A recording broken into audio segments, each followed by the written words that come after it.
The Moon appears to cover the Sun during an annular eclipse of the Sun in May 2012, as seen from Chaco Culture National Historical Park in Nageezi, NM Stan Honda, AFP via Getty ImageShide captiontoggle captionStan Honda, AFP via Getty Images. The Moon appears to cover the Sun during an annular eclipse of the Sun in May 2012, as seen from Chaco Culture National Historical Park in Nageezi, NM Stan Honda, AFP via Getty Images. Early risers across the Northern Hemisphere may see what looks like a ring of fire in the sky Thursday morning as the Moon passes between the Earth and the Sun.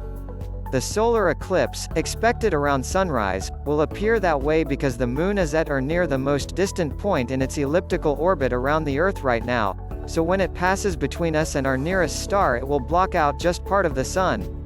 A total solar eclipse happens when the Moon covers up the entire Sun so that only a haze of light around the darkened Moon is visible. Instead, we humans will catch one of two sights Thursday morning: annular solar eclipse. This is when the Moon is at its farthest point from the Earth and appears very small. The whole Moon passes in front of the Sun, creating what looks like a donut hole in the middle of the star. Partial solar eclipse. This occurs when the three celestial bodies are not perfectly lined up, so only part of the Moon passes in front of the Sun. In this case, the Sun will look like it's had a bite taken out of it. Only some people will be able to see an annular solar eclipse on Thursday. But even a partial eclipse will still appear as if the Death Star is in front of the Sun as it's rising. Jackie Faherty, an astrophysicist at the American Museum of Natural History in New York City, told Space.com.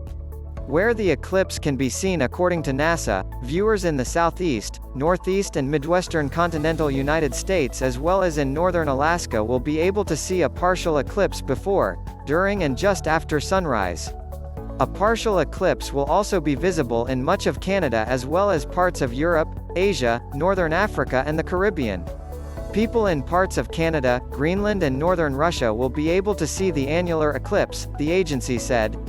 If you're unable to see the eclipse from where you are or simply want a clearer picture, NASA is streaming the astronomical event here and here.